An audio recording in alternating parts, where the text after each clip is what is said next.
Hello guys, welcome to Kollywood கோட்டை. இன்றைக்கி நம்ம கோட்டையில் என்ன வீடியோ பற்றி பார்க்க போகிறோன்னா, எஸ்டிஆர் நடிப்பில் அஸ்வத் மாரிமுத்து டைரக்ஷனில் உருவாக இருக்கும் STR 51 படத்தோட லேட்டஸ்ட் நிலவரம் என்ன அப்படின்ற அட்டகாசமான லேட்டஸ்ட் தகவல்களை பற்றி தான் இந்த வீடியோவில் நம்ம இன்னைக்கு பார்க்க போகிறோம். ஏன்னா எஸ்டிஆர் பிளட்ஸ் எல்லாரும் சௌக்கியமா நண்பாஸ் ரீசெண்டாக டைரக்டர் அஸ்வத் மாரிமுத்து அவர்கள் வந்து சூப்பர் ஸ்டார் கூட ஒரு படம் பண்ண போகிறதாக இன்டர்நெட் ஃபுல்லாகவே ஒரு பேச்சு ஒன்று போயிட்டு இருந்தது. ஸோ இந்த நியூஸை கேட்டு நம்ம எஸ்டிஆர் ஃபேன்ஸ்லாம் அட பாவீங்களா என்னதான் நடந்துகிட்டு இருக்கு அப்படின்னு பயங்கரமா ஷாக் ஆகிட்டாங்க.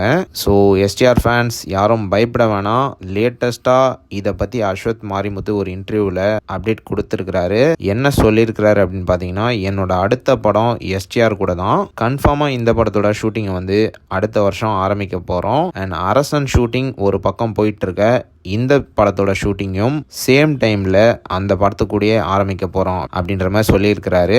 ஸோ எஸ்டிஆர் வந்து அரசன் மற்றும் STR 51ல சேம் டைம்ல நடிக்க போறாரு நண்பா. அண்ட் இது மட்டும் இல்லாம இந்த படம் வந்து அடுத்த வருஷமே ரிலீஸ் ஆகும் அப்படின்னு எதிர்பார்க்கப்படுது. அண்ட் மேலும் இந்த படத்தை பத்தி இன்னொரு ஹாட் நியூஸ் வந்திருக்கு. என்ன மேட்டர் அப்படின்னு பாத்தீங்கன்னா, அரசனுக்கு அப்புறமா இந்த படத்துக்கு நம்ம ராக் ஸ்டார் அனிருத் அவர்கள் தான் மியூசிக்கும் பண்ண போறாரு அப்படின்ற மாதிரி லேட்டஸ்டா தகவல்களும் வந்திருக்கு. ஸோ எஸ்டிஆர் பிளட்ஸ் யாரும் கவலைப்பட வேணாம். கண்டிப்பா எஸ்டிஆருக்கு அடுத்த படம் வந்து STR 51 தான். ஸோ யாரெல்லாம் இந்த படத்தோட ஷூட்டிங் தொடங்குறதுக்காக ஆவலா வெயிட்டிங்ல இருக்கீங்கன்னு மறக்காம நம்மளோட கமெண்ட் பாக்ஸ்ல சொல்லுங்க. எஸ்டிஆர் பிளட்ஸ். மேலும் பல காலிவுட் அப்டேட்ஸை தெரிந்து கொள்ள எங்கள் சேனலை சப்ஸ்கிரைப் பண்ணுங்கள். நன்றி.